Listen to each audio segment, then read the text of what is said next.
Over $50 billion has left Binance in the last 30 days as global uncertainty officially hits a brand new all-time high. In today's video, we'll be talking about this, going over the most recent Bitcoin price action, and discussing what could be next in this market. If you enjoy the content, make sure to smash that like button and subscribe. Without further ado, let's jump right into the video. All right, so we can't argue with the data. You can see here that Binance is currently facing a liquidity stress test. Now, this isn't FUD. This is what the data is suggesting according to Arkham. Over $50 billion has left Binance in the last 30 days. It's not random volatility. It's a significant capital shift. This, while we can also see that global uncertainty officially hit a brand new all-time high, surpassing 9/11, the 2008 crash, the Euro debt crisis, and of course, COVID. So very, very interesting times ahead. Now, if you've been watching me for a while, you know that as soon as Bitcoin did hit its bull market support band at around $97,000, I was quite vocally bearish.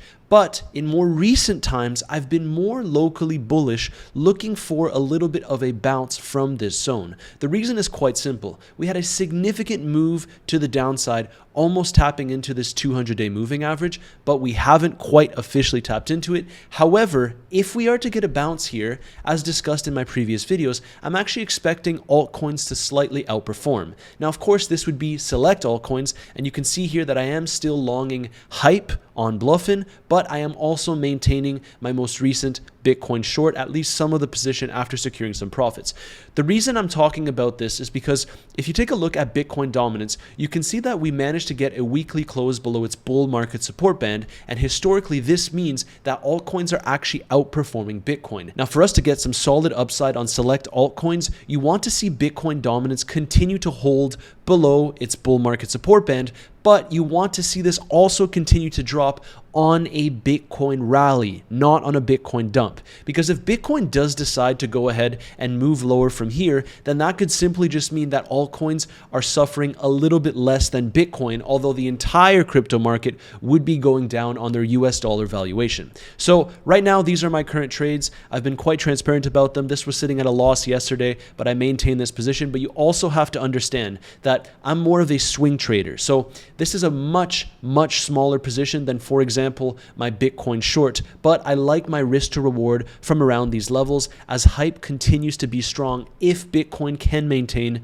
its current level. Right now, Bitcoin is currently sitting at around $68,000. I would like to see us get a move to the mid 70K range. That is ultimately what I'm gunning for, and after that would just be seen as a bonus because, guys, we are still in a bear market, and ultimately I do think that Bitcoin will be going below this level, which is this pretty big wick in 2024 that essentially set us up for the next parabolic phase of the cycle, and that finds us below $50,000. Yes, I do think that that is likely, but in the immediate short term, I'm trading the market that is right in front of me. Reminder, if you want access to all of my trades, whether I go long or short, my next high conviction big swing trade, well, you do have the first link in my description down below. If you DM me the keyword 2026 after clicking this link above, I'll send you all of the details to be able to join my free group where I share all of my own personal trade setups. Also, please remember, I am not a financial advisor. Nothing that I discuss on the channel should be construed as financial advice.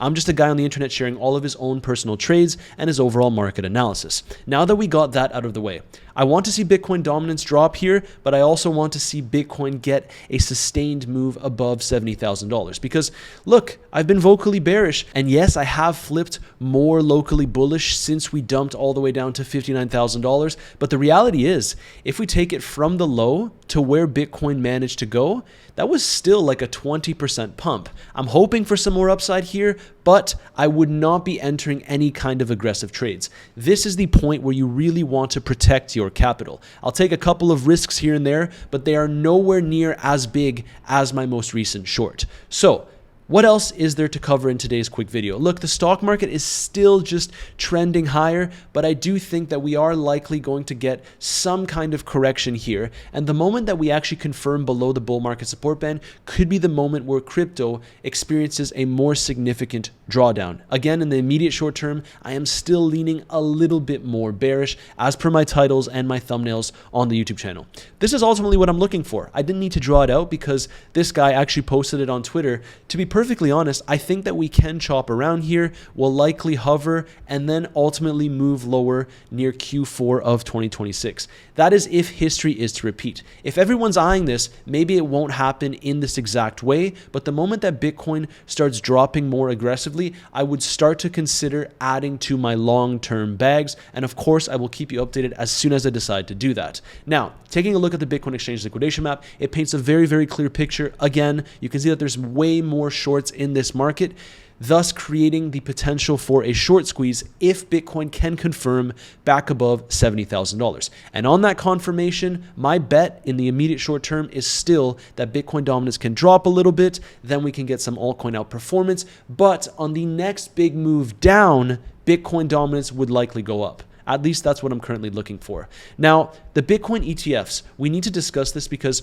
yesterday we did get just under 300 million worth of outflows after getting a few consecutive days worth of inflows. So we ultimately do not want to see this trend continue because that would just mean that Bitcoin is showing more weakness than even I am anticipating in the immediate short term, and therefore we would just end up moving lower. And something that's very, very interesting, and this is pure bear market price action. The biggest asset manager in the world partnered with Uniswap. This news came out yesterday, and all the gains from this BlackRock partnership were erased in one single day. You can see we got a massive pump, then we came ultimately back to the levels that we were before that pump. Pretty shocking price action, but guys, this is typical bear market behavior. Again, if you're sticking around, you're watching the videos day by day, you're tuning into the market, I promise you that the next cycle, you will be the one laughing because as everyone continues to tune out of the crypto space, well, those that stay will get rewarded because you can actually buy in deep discounted zone. And you might think that the overall consensus is that, okay, we're in a bear market, we're going to head much, much lower. Everyone thinks that this is the case.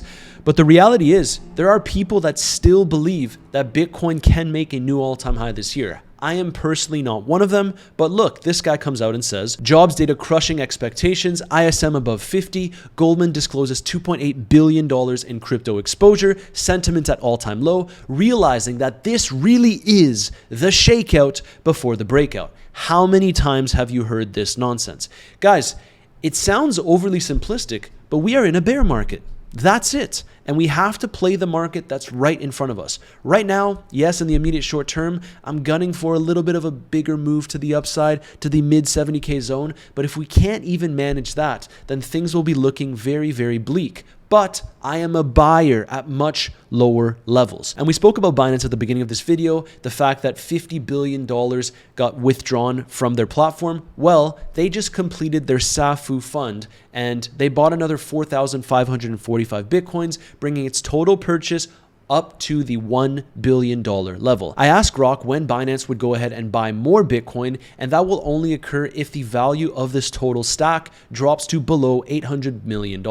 So their goal here is to essentially restore that $1 billion target every time. So the moment that this starts dropping by $200 million, well, they'll start buying again. But we have been seeing that, according to the data at least, a lot of Binance users have been selling tons of Bitcoin over the past few weeks and months. So we'll have to see how this develops. Ultimately, buying $1 billion of Bitcoin is okay, but we'd like to see this actually support the price. And that sums up today's quick video. Global uncertainty is at an all-time high. We're seeing assets getting withdrawn from Binance, but this is typical bear market behavior. In the immediate short term, I am gunning for a little bit of a move to the upside here, locally, only to go ahead and move lower afterwards. So from a trading perspective, you know what I'm doing. From a spot perspective, I will let you know as soon as I decide to buy some more crypto near those bear market lows. If you enjoy the content, make sure to smash that like button and subscribe. As always, I have my bluff and leverage trading tutorial right here, and I'll see you in the next video.